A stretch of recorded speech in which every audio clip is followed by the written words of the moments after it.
Nii, siis alustame loeng 4-ga. Täna ma räägin siis sellistest teemadest, et lokaalses seadmes siis andmete salvestamine. Põhimõtteliselt on võimalik teil näiteks Activity's on võimalik salvestada, kuidas öelda, igast väärtusi või muutujaid, et kui te defineerite niisuguse lokaalse muutuja, näiteks Activity base'isse panete mingi stringi või integeri, siis põhimõtteliselt siis see väärtus elab nii kaua, kui Activity eksisteerib. Siis teil on võimalus veel defineerida globaalne staatiline muutuja, mis on seotud siis, ta ei ole seotud nagu ühegi klassiga, vaid ta on,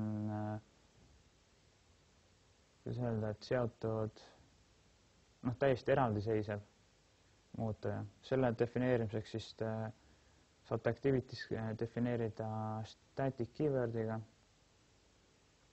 ja see tähendab seda, et see muutuja ei ole seotud ühegi objektiga ehk ta on globaalne. Selle muutuja eluiga on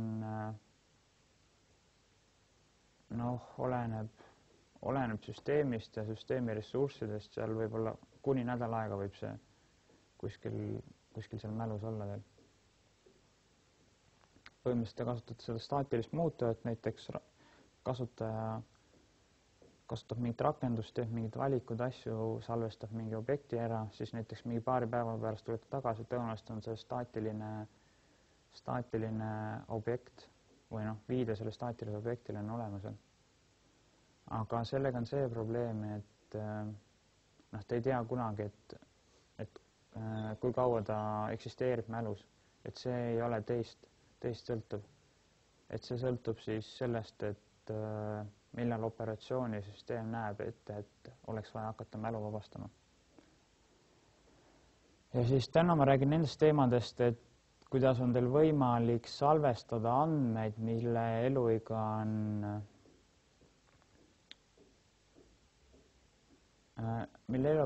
põhimõtteliselt lõpmatu. Et selles mõttes operatsioonisüsteem iseenesest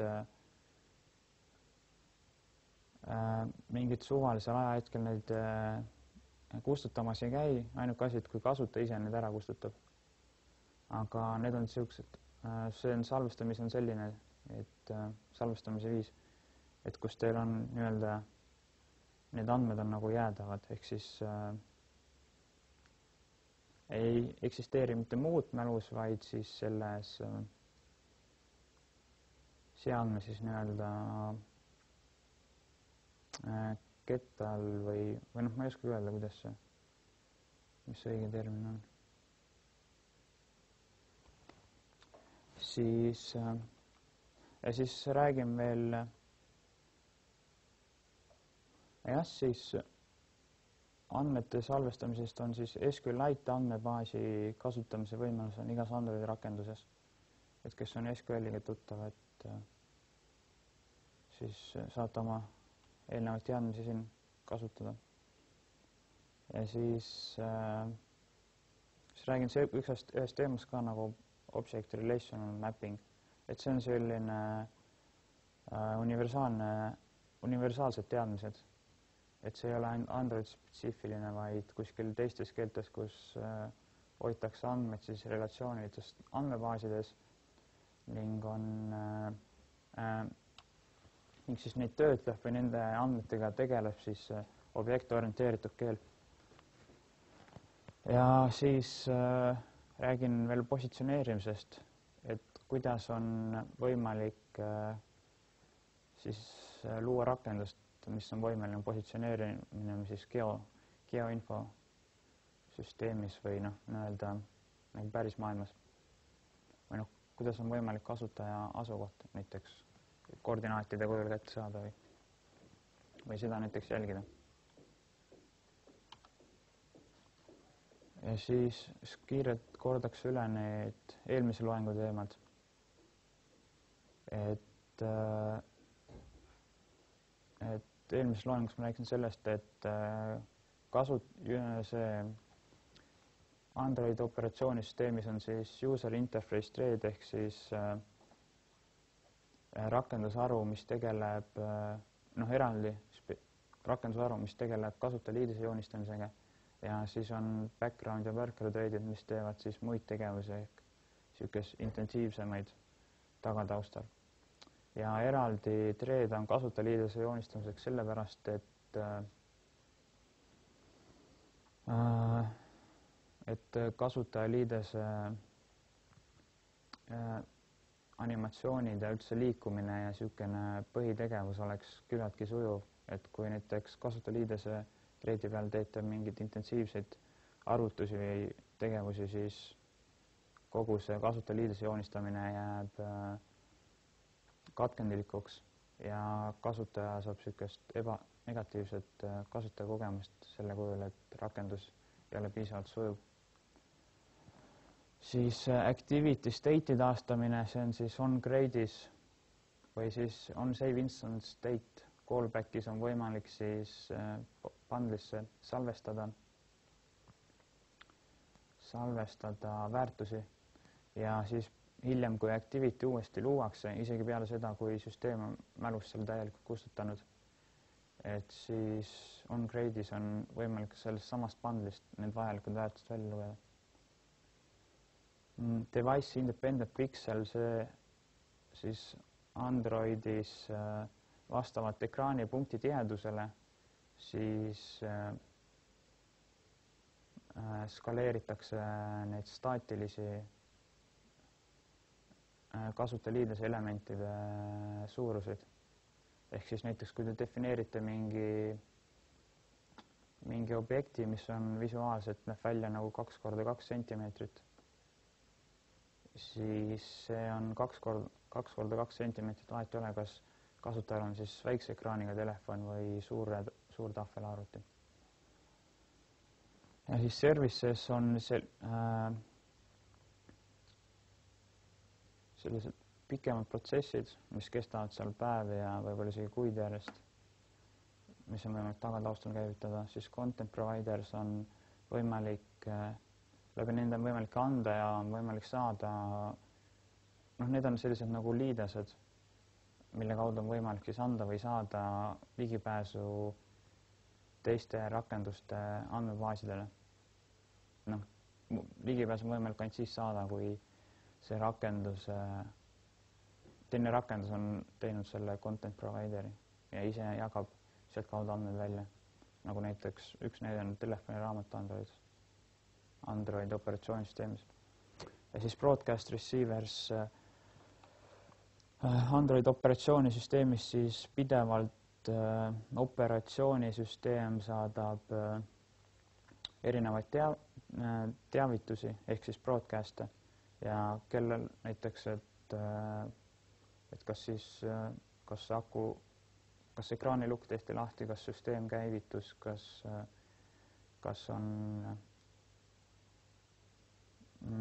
näiteks aku tase madal või midagi niisugust, et GPS aktiveeriti, siis igal rakendusel on võimalik neid broadcast'e kinni püüda, mis iganes on tema jaoks vajalikud või mida ta tahab kinni püüda.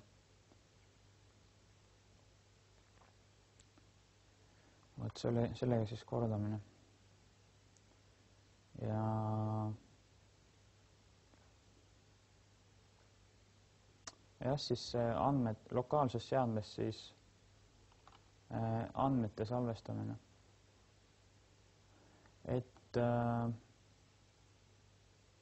Et Androidis saab need jagada 4 siis, need põhitüübid.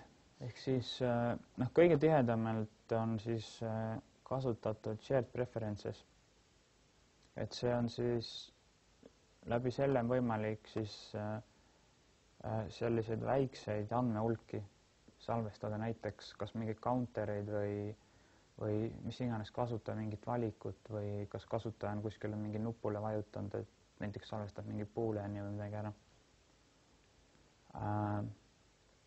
Siis internal storage, sinna on võimalik salvestada ükskõik mida, et see on nagu teistes operatsioonisüsteemides siis lihtsalt niisugune nagu kettale kirjutamine. Siis external storage on põhimõtteliselt sama, mis internal, aga ainuke vahe on see, et need andmed on avalikud. Ehk siis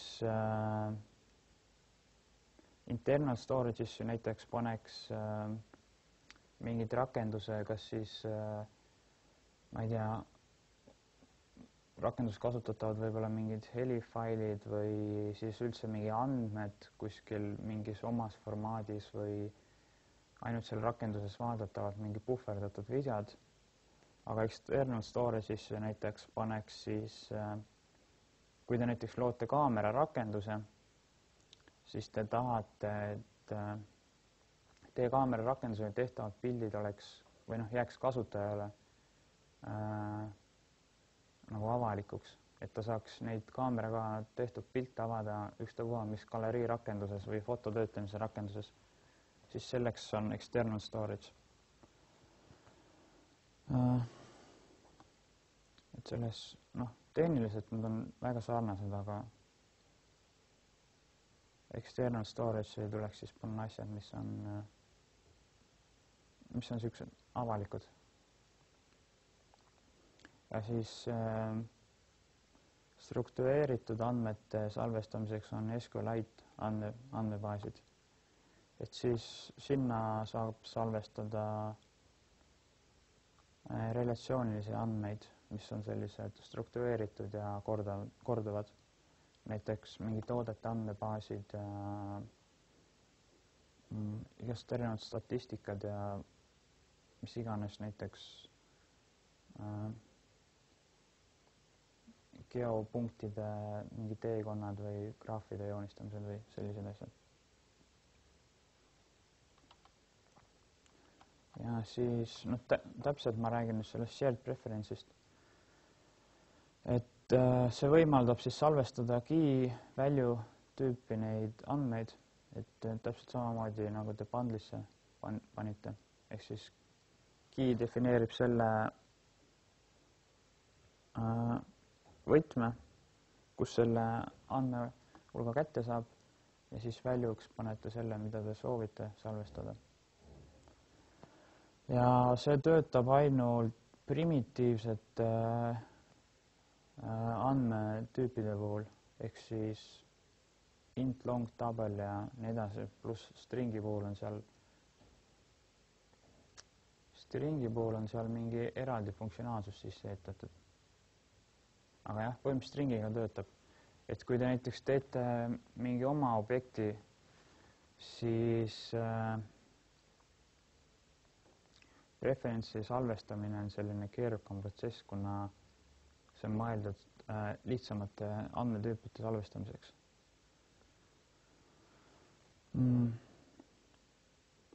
Ja siis kõik need shared preference'i pandud andmed on privaatsed, ehk keegi kolmas osapool teie andmetele ligi ei saa, siis nende eluiga elab üle kasutaja sessioone. Ehk siis, kui kasutaja näiteks kasutab rakendust, sulgeb selle ära, tuleb mingi, ma ei tea, mõne aasta pärast tagasi, siis eelduste kohaselt on teie need andmed seal olemas. Kustutatakse need andmed ära siis, kui kasutaja kustutab teie rakenduse operatsioonisüsteemist. Ja siis kasutaja saab manuaalselt ka need andmed kustutada, preferentsi andmeid. Ehk ta ei pea selleks teie rakendust uninstallima, et ta saab minna seadete alla ja siis clear data. Ja see on see, andmed on privaatsed, kuidas öelda,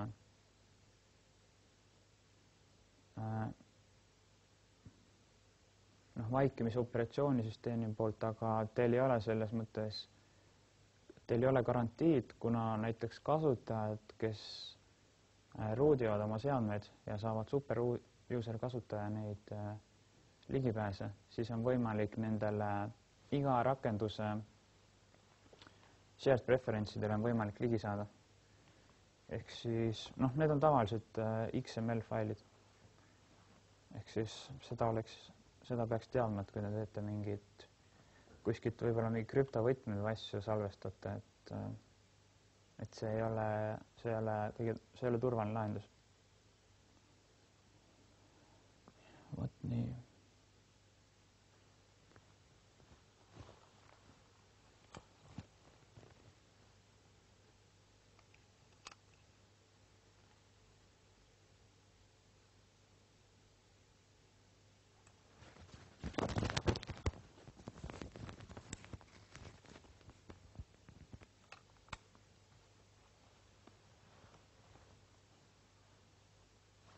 Üks, kaks.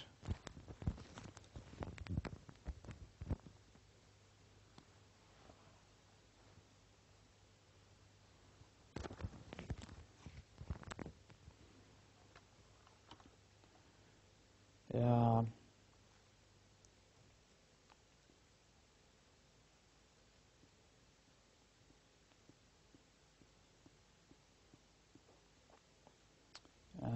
kuidas siis on võimalik sellele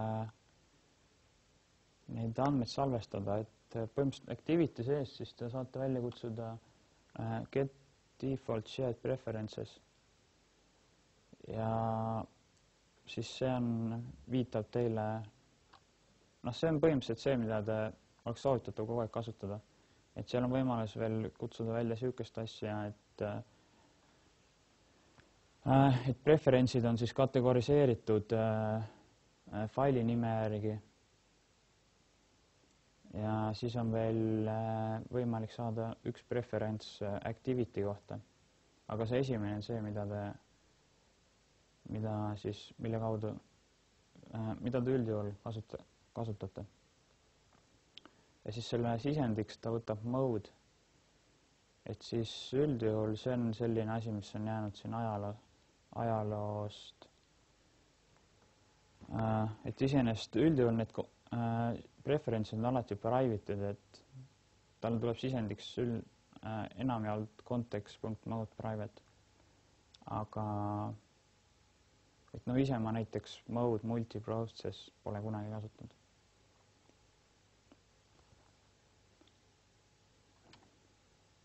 Ja siin on siis see näide, et ütleme nii, et näiteks teie rakenduses on võimalik siis valida nagu kaks režiimi, et üks on siis, üks kasutajaliides on siis selline tumedam režiim või näiteks GPS või sihuke näiteks Google Mapsil ja sellistel navigeerimisrakendustel on siuksed näiteks öörežiim ja on päevarežiim. Ütleme, teil on mingi analoogne rakendusest, soovite salvestada kasutaja valikut, et milline režiim tal nüüd valitud on. Et kui te selleks kasutataksid mingit staatilist muutujat, siis mingi hetk garbage collector viskab selle staatilise muutuja välja. Või kustutab ära. Aga siis ongi selleks, see on minu arust niisugune ideaalne stsenaarium selle shared preference'i kasutamiseks, et muud need andmesalvestamise viisid, et need on, nad on oluliselt võimsamad, kuid samas on ka oluliselt keerukamad. Siis activity sees te saate viite shared preference'ile, ehk siis get default shared preference, siis sealt võtate settings.edit, siis te saate kätte editor objekti, editoris put boolean, ehk siis antud juhul ma panin selle boolean väärtuse ja esimene on siis key ja siis teine on see konkreetne väärtus. Ütleme, et ma tahan öelda, et kasutaja valis öörežiimi ja siis kindlasti tuleb kutsuda välja see editor commit, et vastasel juhul seda väärtust ei salvestata. Ja siis ütleme nii, et te teete mingit muud asju, kus iganes X kohas. Kasutaja sulgeb rakenduse, et tuleb mingi aja pärast tagasi, siis te soovite, hakata seda kasutajaliidest looma, ja siis nüüd teil tekibki küsimus, et et millise kasutajaliidese ma nüüd talle joonistan, et kas ma joonistan talle päevarežiimi kasutajaliidese või joonistan öörežiimi kasutajaliidese. Ja siis siin te pöördute uuesti shared preference objektile, saate viite, et kõik see käib activity sees. Et kui ta activity sees ei ole, siis teil on vaja activity'le viidet või kontekstile ja pead siia ette kas siis defineerima, et activity punkt või siis kontekst punkt. Ja väljalugemine käib siis niimoodi, et editor get boolean panete selle sama key väärtuse, kuhu külge see väärtus oli pandud ja siis siin tagumine, see false, see tähistab siis seda vaikimise väärtust. Ütleme nii, et kui seda koodi pole mitte ühtegi korda välja kutsutud, siis antud key'le pole ühtegi väärtust antud. Ja siin on defineeritud see, et kui seda ühtegi korda väärtustatud ei ole, siis võtame false'i. Aga eeldusel, et ma selle koodi osa tegin eelnevalt kõik läbi, siis on selle võtmeküljes on meil väärtus olemas ning see antud boolean siis on true või nüüd tagastab true ja siis vastavalt sellele saame kasutajaliidest joonistada. Või tegutseda vastavalt sellele.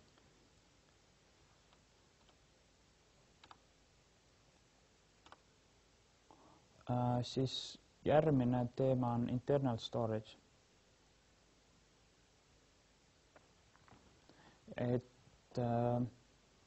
Internal storage, et sinna saab siis põhimõtteliselt kõik andmed, mis ei ole siuksed hästi väiksed primitive tüüpi või mis ei ole siuksed relatsioonilised mingi meeletus koguses mingi andmebaasi relatsioonilisi andmeid, siis internal storage'i läheb kõik ülejäänud data. Ehk siis mis iganes tekstid alla laete, dünaamiliselt laetud pildid, piltide puhverdamine, videod, erinevad kõik mingid binary andmed, mingid custom asjad. Jah, et mis ei ole struktureeritud või mis ei ole siukene paari muutujaga defineeritav, et ülejäänud kõik see läheb siis siia internal storage'i. Et see on ka sinu rakenduses privaatne, välja arvatud kasutajal on ruuditud seade. Siis samamoodi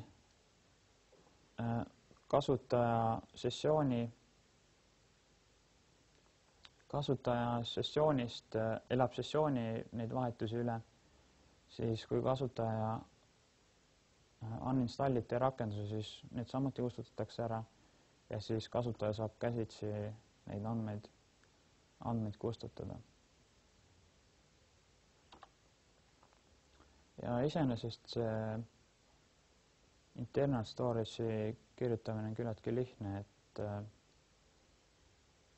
et file output stream objekti peate looma, et selle saate ka activity sees teha. Open file output ja siis file name on siia panete file name'i, mida te soovite kirjutada. Ja siis output stream'is write. Sisendiks tuleb, et mida te kirjutate, et konkreetsel juhul siin on võetud see string on ja sellest tehakse lihtsalt byte'i jada ja siis kirjutataksegi sinna faili, kirjutatakse antud stringi byte'i jada. Et tegelikult siin puhul, et peaks kuidagi defineerima ka mingi encoding'u, et kui te pärast tahate seda välja lugeda ja teil on lihtsalt ilma encoding uta byte'i jada, siis teil võib tekkida probleeme selle sama, kuidas öelda, inimloetavana teksti välja toomine. Aga põhimõtteliselt rohkem midagi ei olegi, et output stream'is tuleb close kutsuda alati. Ja lugemine on ka küllaltki lihtne, et input stream'iga siis loete ja see tuleb faili nimi, kus te loete siis saate file inputstream.read on see sama byte'i jada teil käes. Et siin peaks vaatama, et kui see kirjutamine või lugemine väga intensiivne on, siis seda peaks tegema kuskil background või worker thread'is. Vastasel juhul siis kasutajaliideses hakkab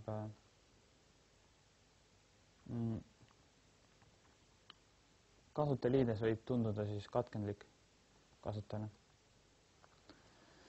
Kui te liiga intensiivset tegevust teete kasutajaliidese thread'il. Ja siis external storage on tehniliselt sama, et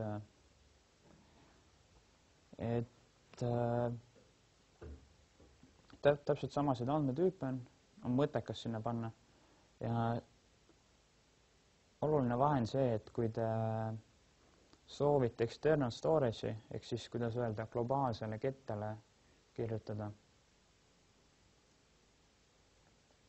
siis on vaja teil manifestis defineerida selline permission.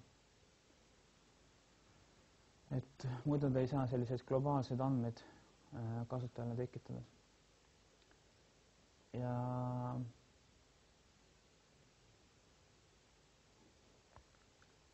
siis avalike failide jaoks kasutatakse samuti kasutaja sessioon elab üle, et ei ole garbage collector, vahet ei ole, kas hävitab teie rakendus ära või hävita, need andmed jäävad. Ja neid andmeid ei kustutata peale rakenduse maha lastmist. Ehk põhimõtteliselt, et siin ongi nagu hea näitena on see, et ütleme, et te ei taha kasutada vaikimisi kaamerat, mis on operatsioonisüsteemi sisse ehitatud, siis te laete alla näiteks mingi võimekama või parema kaamera, mis teile rohkem meeldib. Siis te teete pilte, on ju, mingi mitu aastat teete kogu aeg pilte, siis üks hetk näiteks tuleb mingi parem kaamera rakendus. Et kui see rakendus kasutaks seda internal storage'i, siis kui te kasutajana uninstalliksite selle kaamera rakenduse, siis kõik teie pildid kaoksid ära.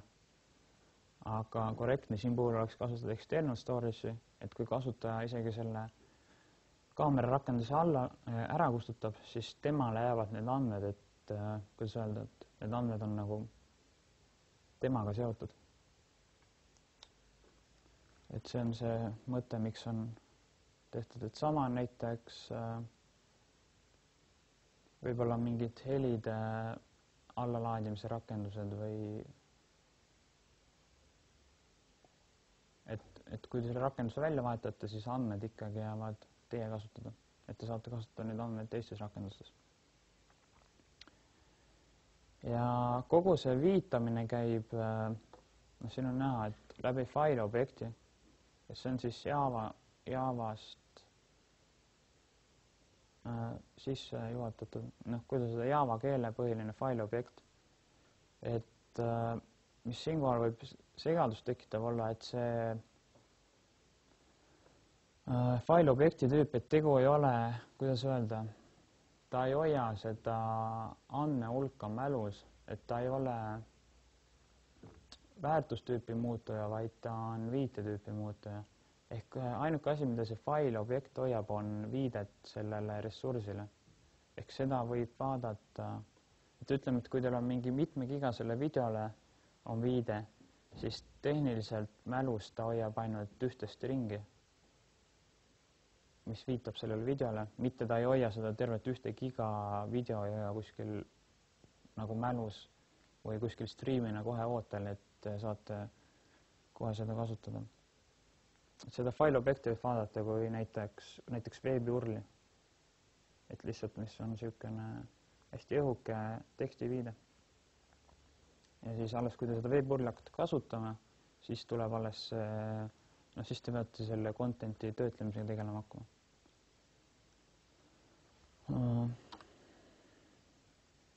Ja siis üldjuhul seda external storage'i kasutate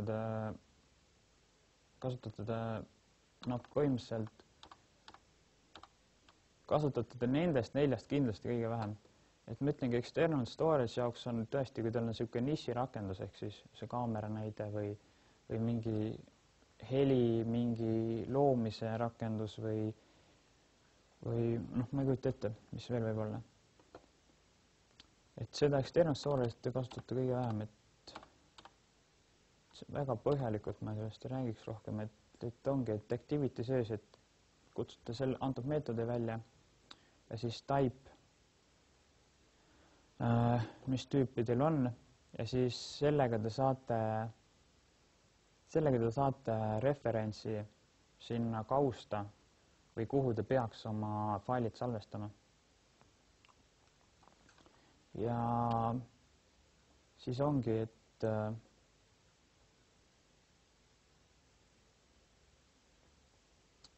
jah, kirjutamine on väga sarnane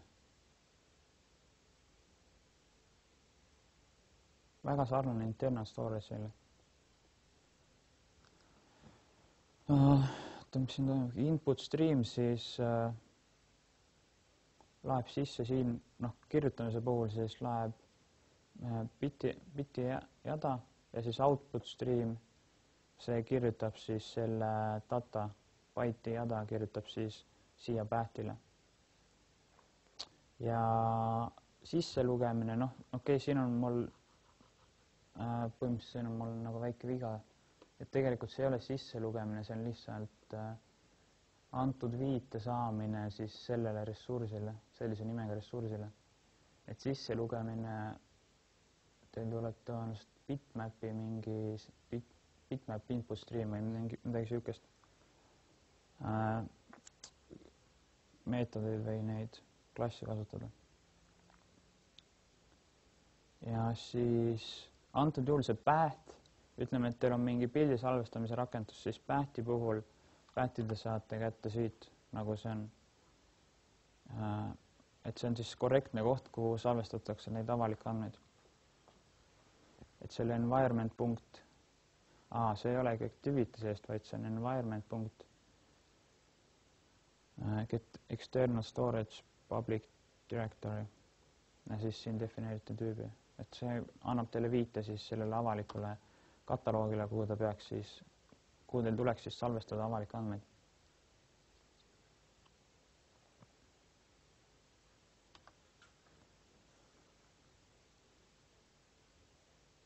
Ja siis andmebaaside juurde, et igas Androidi rakenduses on siis SQLite andmebaas, ehk SQLite iseenesest MySQList ja muudest SQL-idest, noh, see süntaks on selline küllaltki standardne, et seal võib mingid transaktsioonid äkki või sellised mõned niši asjad võivad teistmoodi olla, aga põhimõtteliselt on SQL-id, noh, standardne SQL lihtsalt. Siis SQLite andmebaasile ei ole võimalik saada ligi väljaspoolt rakendust, ehk siis kolmas osapool või kasutaja ei saa otse teie andmebaasil ligi. Noh, välja arvatud muidugi, kui ta on jälle ruuditud seadust, ta saab otse ligi. Aga et selleks ongi, et kui teil on mingi suur andmebaasi hulk, ütleme, et teil on on kontaktid, see Android operatsioonisüsteemi, see rakenduskontaktid ja siis te soovite jagada näiteks mingi teine rakendus soovib ka neid kontaktide andmeid, et näiteks igale kontaktile enda süsteemis siis neid kontakte kokku viia siis, ja te soovite kõiki neid andmeid jagada, siis te ei tee seda mingi andmebaasi faili mingi kuskil lihtsalt otse URL-iga kätte saadavaks, vaid selleks tuleb teil content provider teha. Ja siis sellest koodi poolest, et extendite SQLite Open Helperit, et see on selline abiklass, mis seda andmebaasi haldust lihtsustab teil, et ei pea nullist seda koodi kirjutama. Ja siis kui te soovite midagi kirjutada, siis sellel objektil, mille vanemaks on SQLite Open Helper, kutsuta välja get writable database või siis, kui te soovite lugeda, siis getReadable. Ja query meetodiga siis teete päringuid ja iga päring siis ei tagasta neid või kuidas öelda, seda andmemudelit, vaid ta tagastab kursori.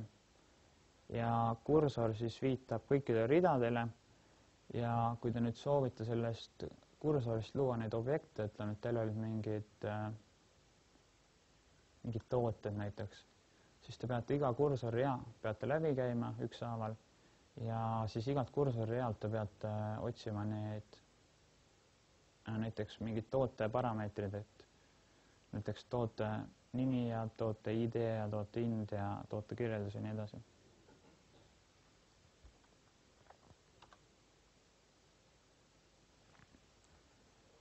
Ja selline näeb siis see koodi pool välja. Et siin selles onGrade'is override'ite selle callback'i ja execute SQL, et siin on põhimõtteliselt võimalik kasutada selliseid mugavusmeetodeid, kus on lihtsalt meetodis antakse parameetritena sisse need väärtused või siis teil on otse võimalik ka käivitada sellist lihtsalt tavalist SQL-i mingit stringi ehk siis mingi select turn from mingi nimi ja siuksed asjad, et ka neid on võimalik otse kasutada.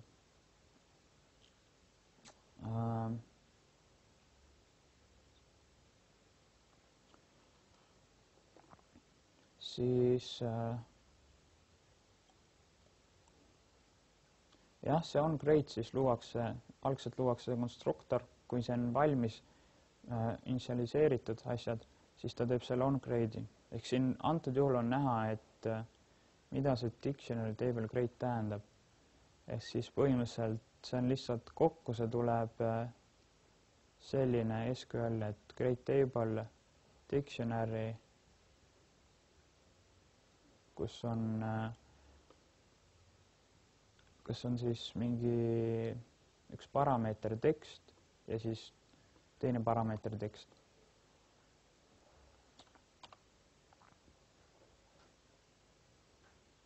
Ja siis andmebaasile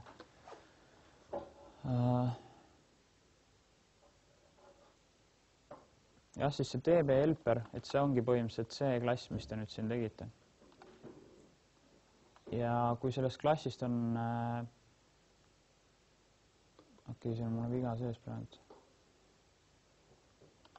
Aga kui sellest klassist on see objekt loodud, siis te saate getWritable database, saate selle niimoodi kätte. Siis siin on kasutatud selliseid mugavusmeetodeid. Ehk siis on näiteks on key, mis vastab sellele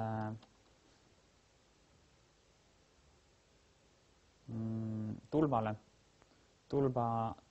Siin on tulba nimi ja siis siin on see väärtus. Siin on jälle järgmise tulba nimi ja järgmine väärtus. Ja siis tehakse sellele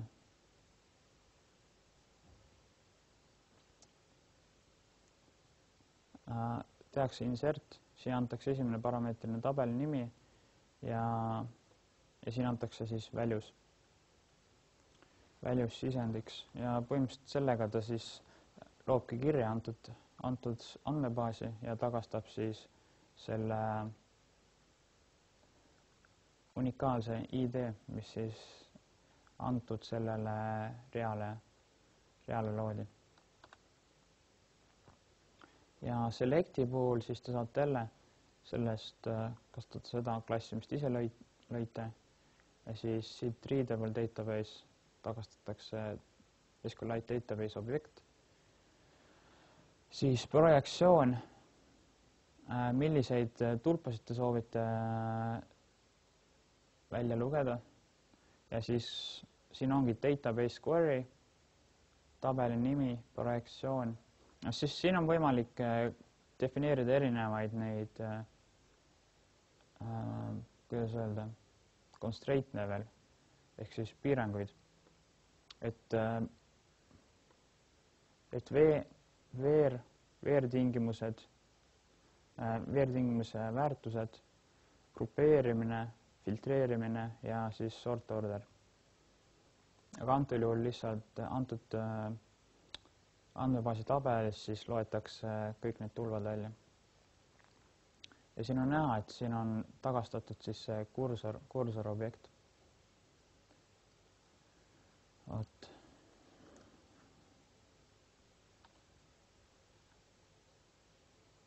Et kas on siiamaani mingeid küsimusi?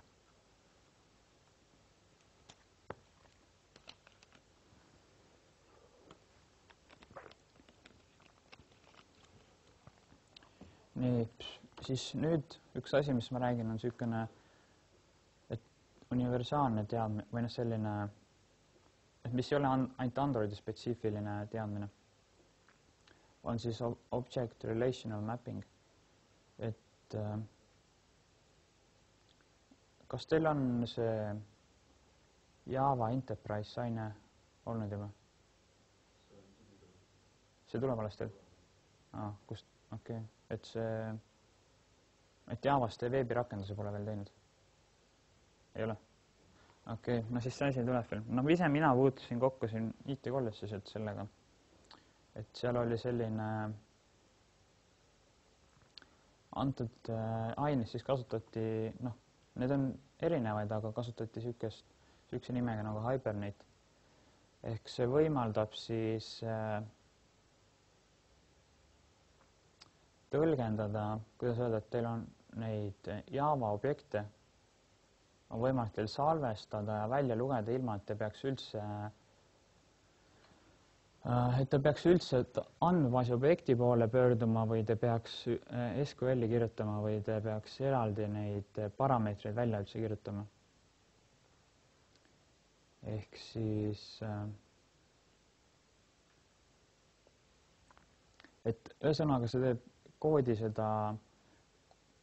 koodi kogust oluliselt vähendab, mis siis teeb mingi projekti oluliselt lihtsamini või teeb ülevaatlikumaks, lihtsamini hallatavaks ja mida vähem te koodi peate kirjutama, seda vähem te teete ka vigu, kirjavigu. Siis, ja muidugi ta võtab oluliselt vähem aega. Ja konkreetne näide, mis mul on, et Androidil on ka neid Object Relational Mapping library'd erinevaid, aga mis ma ise olen kasutanud, mis tundub niisugune küllaltki populaarne, vähemalt Androidi puhul, on ORM Lite.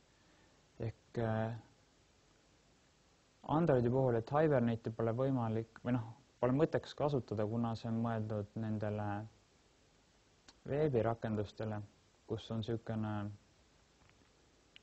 mis jooksevad eraldi serverite peal, siis Hibernate on küllaltki ressursinõudlik, et selle tõttu tuleks vaadata mingid Android spetsiifilisemaid asju. Aga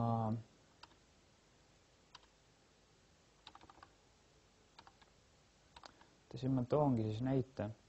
Ütleme niimoodi, et teil on, kui te ei kasutaks seda ORM-i, siis tekiks selline olukord, et teil on mingi objekt, ja ütleme, et sellel objektil on 30 parameetrit. Et näiteks on mingi toode, siis on ID, kirjeldus, lühikirjeldus, hind, valuuta, päritolumaa, mingi triipkood, kas on laos olemas, millal tuleb, mis iganes. Siis kui te nüüd kõike seda peaksite hakkama käsitsi kirjutama, siis esiteks, teil on neid konstante vaja siin juba päris palju defineerida ja teil tuleks, siia tuleks vähemalt 20 rida koodi, puhtalt juba nende parameetrite sidumisel siis tulpadega. Ja ütleme, kui siin veel parameetrid lisandub, siis te peate alati siia samasse koodi tulema, seda muutma, kas siis parameetrid juurde lisama või siis ära kustutama ja nii edasi. Ja siis, mis see ORM võimaldab, see teeb seda, et Android annotatsioone kasutades teil ei ole vaja teil ei ole vaja üldse defineerida näiteks seda mingit SQL Create table'it ehk te kirjutate siin base'is annotatsiooniga, annate ette table name counts ja kui te seda objekti nagu salvestama hakkate, siis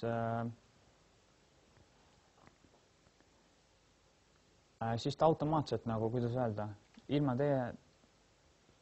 lisakoodita loob automaatselt selle tabeli ja siis kirjeldab näiteks, et data builds field, et param 1 tulpa, paneb parem 1 väärtuse, name andmebaasi tabeli tulpa paneb siis name väärtuse ja nii edasi. Ja et see tehakse automaatselt kõik ära. Ehk siis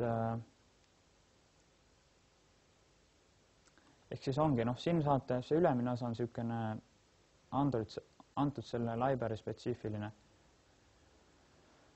Niisugune luuakse ühendus, et siis ütleme, et teil on mingi account objekt ja siis account tao.create on ja annate selle sisendiks ja siis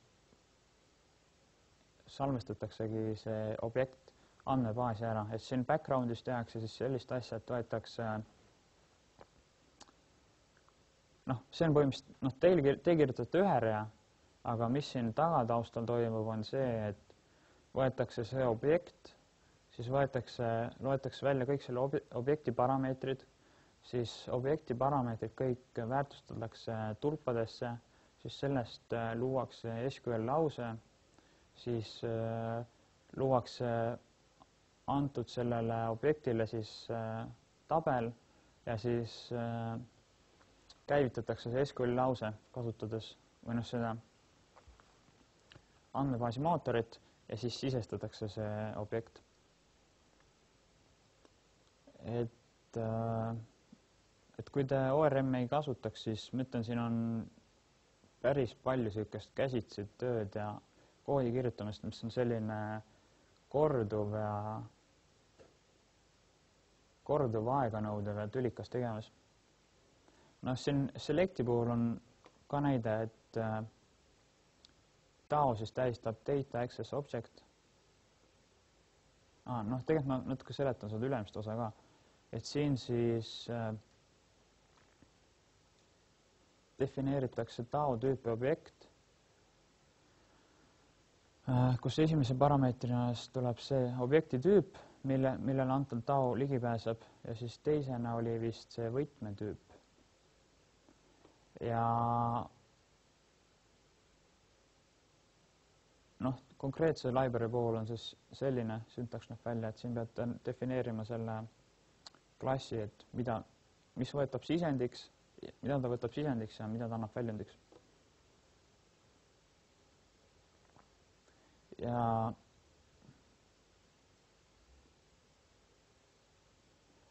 see selecti puhul on ka, et põhimõtteliselt kui teie saate siin kirjutada ühe rea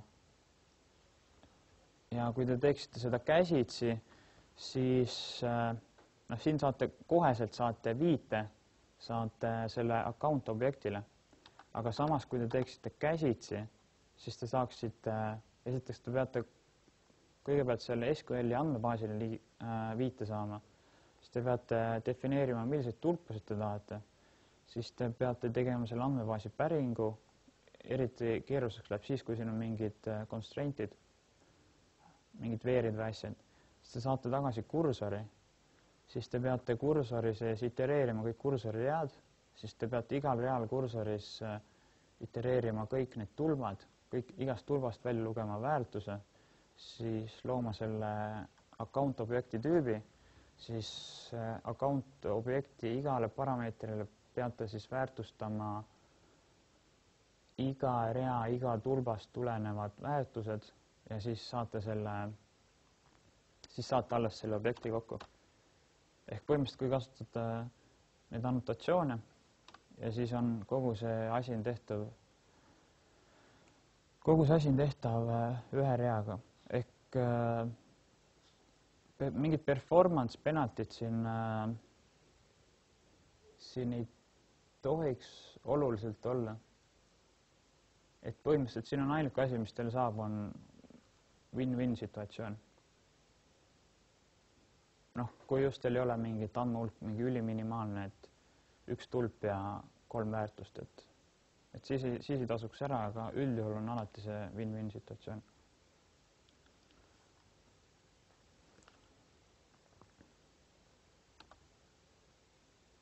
JDBC loeb selle Androidi mingi asjad kaasa või?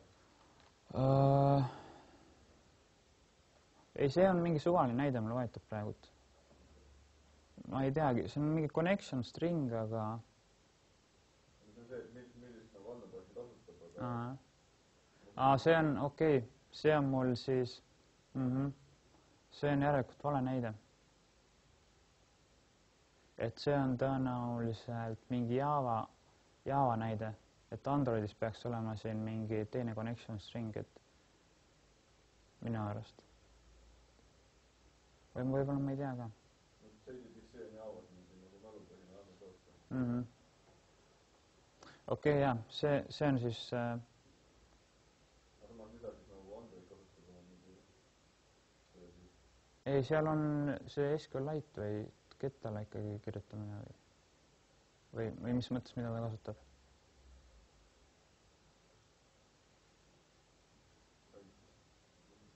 Ma mõtlen lihtsalt, et nagu see Androidi rakendus ei kasuta nagu mingi sisendus mingit andmebaasi või midagi. Ei, kasutab ikka. SQLite, mis on see keel, millega ma pöördun selle poole. See SQLite, see on millegi otsas olema. Ei, see ongi SQLite, ta ongi see andmebaasi mootor või selles mõttes, et jah, see SQLite ta ei ole keel ainult, et SQLite on see open source andmebaas, et nagu on PostgreSQL ja MySQL ja siuksed, et seal on jah, see arhitektuur on kõik SQLite. Et iseenesest SQLite on selline hästi minimalistliku footprintiga andmebaas, et kui ma eksi isegi, siis iPhone'i rakendused kasutavad seda selline, või noh, kuidas öelda, iOS kasutab ka seda sama ja vot nii.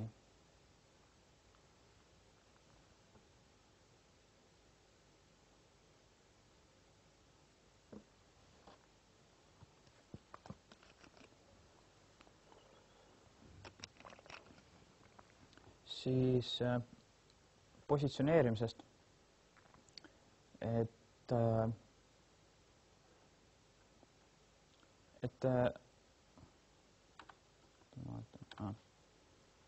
positsioneerimise viise on mitmeid, et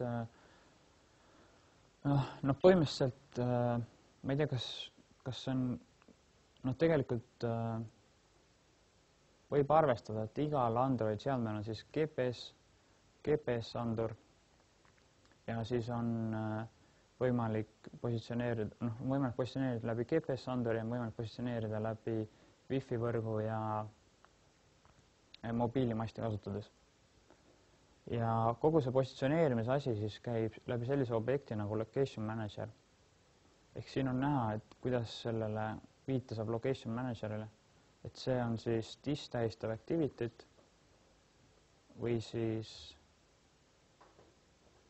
et teil on viidet vaja activity'le või kontekstile. Ja siis te saate selle Location Manager objekti kätte. Ja läbi selle on siis võimalik pärida viimast kasutaja sükest asukohta, siis registreerida nagu järjepidevate uuenduste saamiseks, kui kasutaja asukoht muutub.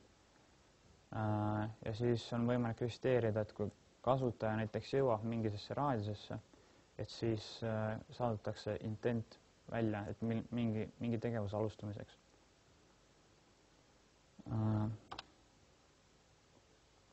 Siis ongi, et kuidas öelda, et mõlemal suunal on omad plussid ja miinused.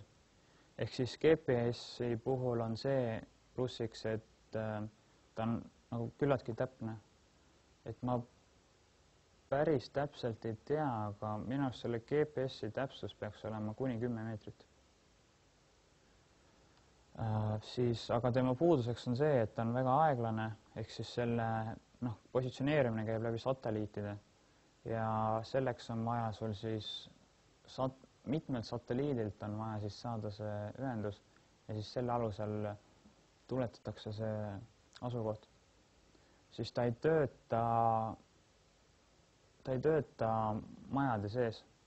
Eks selles mõttes, kui te olete näiteks maja sees on ja vaatate, et mingid tahavad, mis asja, et GPS positsioneeris ära või mingid sai kasutaja selle asukoha kätte, siis tegelikult see ei pruugi olla see hetkeasukoht, vaid see võib olla, vaid see on pigem kuskilt puhvrist mingi eelnev salvestatud see asukoht. Ehk majade seest ei ole võimalik positsioneerida, kuna puudub otseside siis nende satelliitidega. Ja siis kuna see suhtlussignaali saatmine on päris niisugune tugeva signaali saatmine, siis selleks kulutab see kasutaja seda seadme akut ka küllaltki intensiivselt. Et kuskil backgroundis pidevalt seal kasutaja seda GPS-signaali otsides, et sellega te võite küllaltki kiiresti kasutaja seadme aku tühjaks teha. Ehk siis nüüd seal mingi 4. Androidi versioonist tuli nüüd see ka, et teil on võimalik või lõpptarbijal on näha, siis on võimalik näha, et millised seadmed kasutavad seda või millised seadmed on kõige rohkem seda akuressurssi kasutanud. Ja tõenäoliselt, kui te seal pidevalt teete sellised kulukaid operatsioone, siis mingi hetkel saate kas siis kasutaja lõpetab teie rakenduse kasutamise või siis annab negatiivse tagasiside.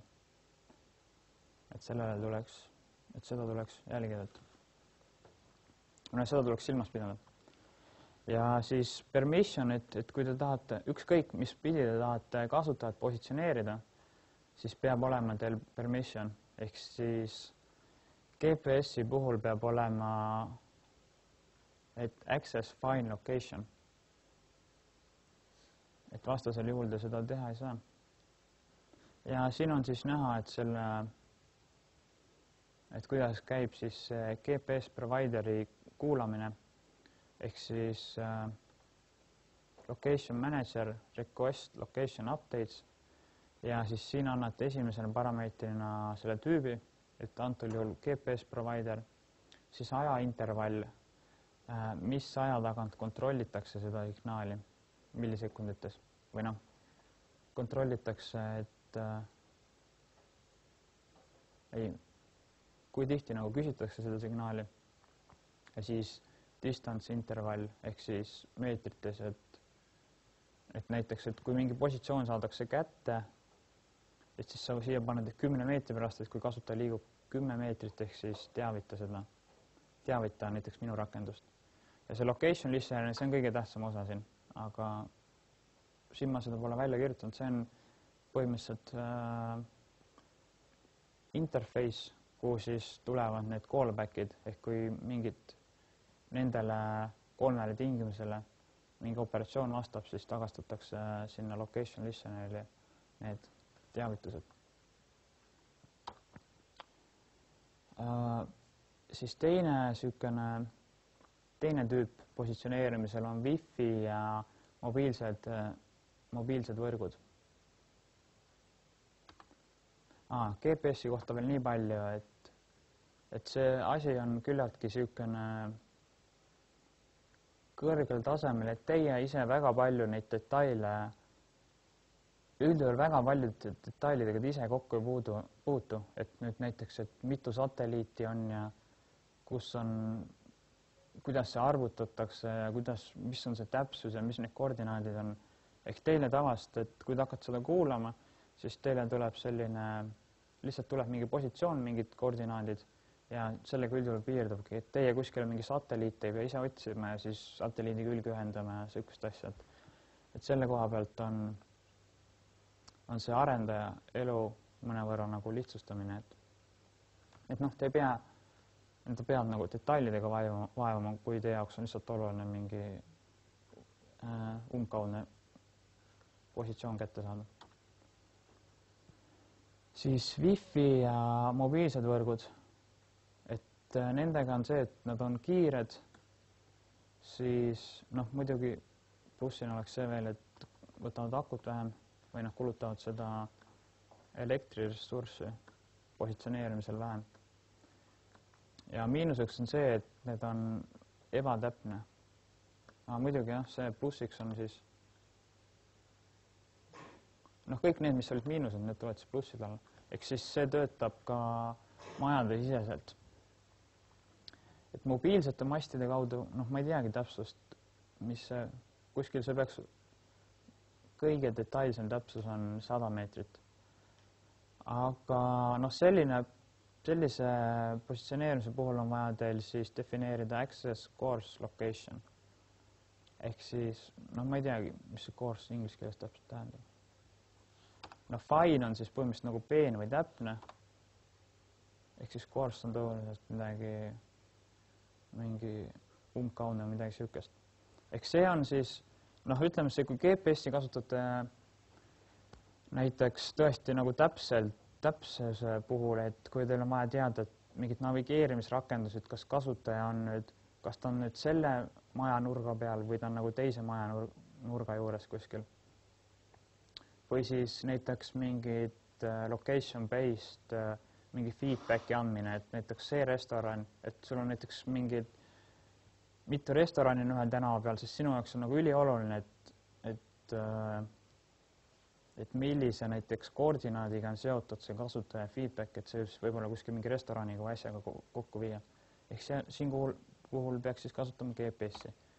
Aga see course locationi kasutamine ehk siis mobiilse võrgu ja wifi kaudu, eks see on küllaltki hea näiteks, et kui teil on vaja teada, et millises linnas kasutaja on või millises riigis ta asub või linna osas või siis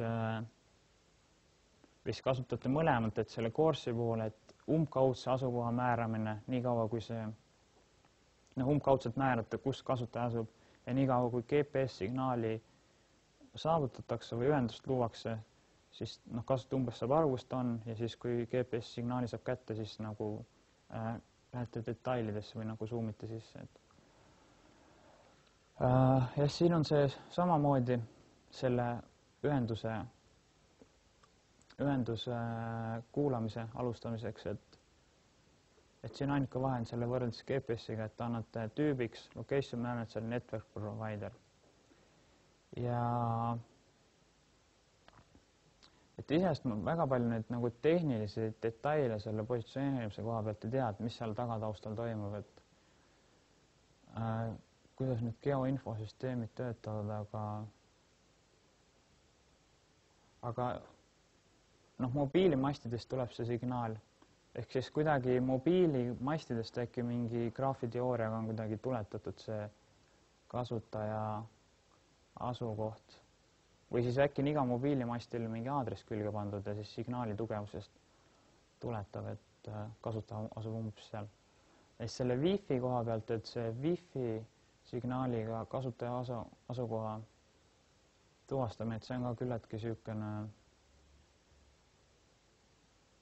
küllaltki võimas operatsioon või niimoodi. Või selles mõttes, et võimekas lahendus, et ma olen näiteks mõningaid lahendusi näinud, et kus ruumides küllaltki hästi nagu tajuvad, kus inimesed liiguvad, on ju.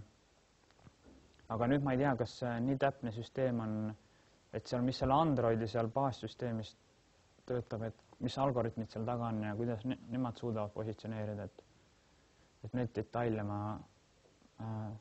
hetkel ei tea, et samas, kui te mingid lihtsamaid rakendusi teete, siis ei tasugi nii detailidesse minna, et teil on parem keskenduda sellele enda rakenduse nagu heaks tegemisele kui operatsioonisüsteemi nende detaili tutvumisega. Kas ta oli midagi nagu täpsemalt nendes kahest? Siin on võimalik kasutada mõlemat providerit. Siin on see location manager, on küllaltki selline, seal on päris sihukesed võimekad algoritmid sees, ehk ta arvestab siis, ütleme, et kui sul on näiteks GPS-signaal, mis on täpne, aga mis on saadud näiteks tund aega tagasi, või sul on näiteks Wi-Fi signaal, või mitte Wi-Fi, vaid mobiilimasti signaal, mis on näiteks saadud 10 minutit tagasi, mis on ebatäpne, siis ta kuidagi nagu kaalub ja võrdleb neid siis ja nendest ta suudab tuletada kõige sellise optimaalsema nagu tulemuse. Ma mõtlesin, kas selle wifi ja mobiilimasti nagu nende vahel Nende vahel on käib automaatselt. Ehk te ei pea defineerima, et ma sooviks ainult nüüd positsioneerida wifi võrgu kaudu või mobiili võrgu kaudu. Ehk siin on tõenäoliselt see, see on lihtsalt nagu raadiosignaali tugevusest tuletab, et siis wifi ja mobiilsed mastid nagu kuuluvad sinna mõlemad samasse kategooriasse. Ja siin on siis selle, siin ongi see location listener, ehk see on siis see oluline osa. Siin saate location managerile viite, millest ma enne rääkisin. Siin saate siis location updates request. Need on need samad osad, mis ma siin juba rääkisin ja siis see. Et nüüd ongi see uus asi, on siis see location listener. Ja sellise interface, see location listener interface lööte siis anonüümse klassi ja kus te saate siis neid callbackides kirjutada oma koodi. Ehk ütleme, siia kirjutate siis näiteks teil on mingi, ma ei tea, kuvate kasutajale, et mis on tema koordinaadid.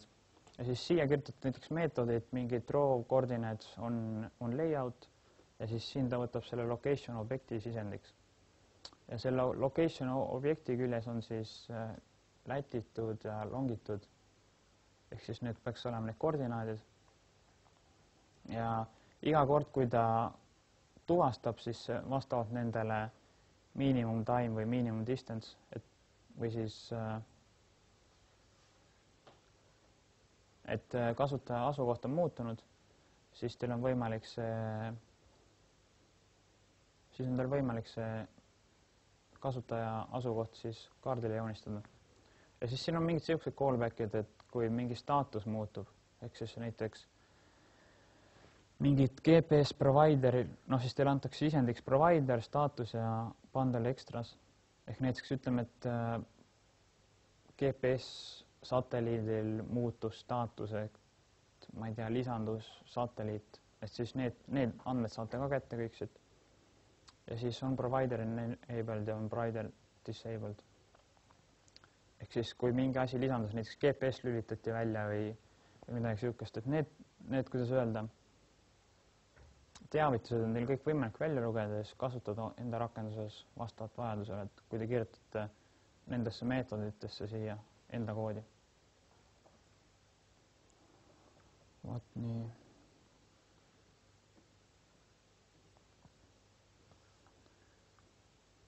Ja siis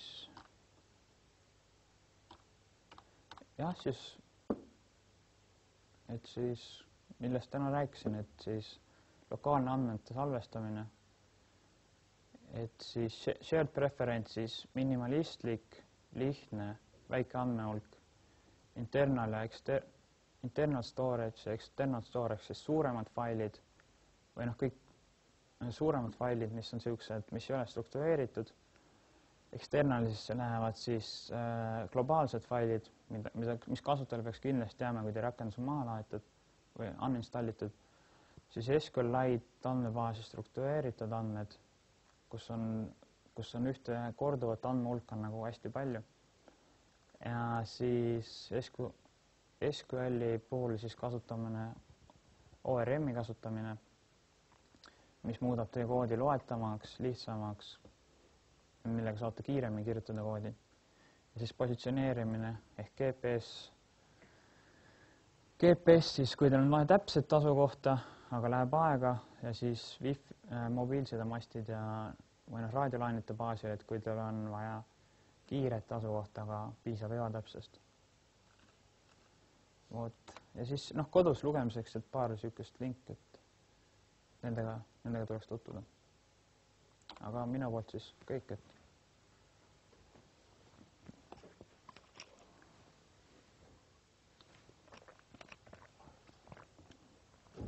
ta on kellelgi küsimusi või? Jah. Seekord pole märgitud, mis Androidi versioon peab olema. Ei, see ei ole oluline. Et see on vastavalt, kuidas te ise soovite.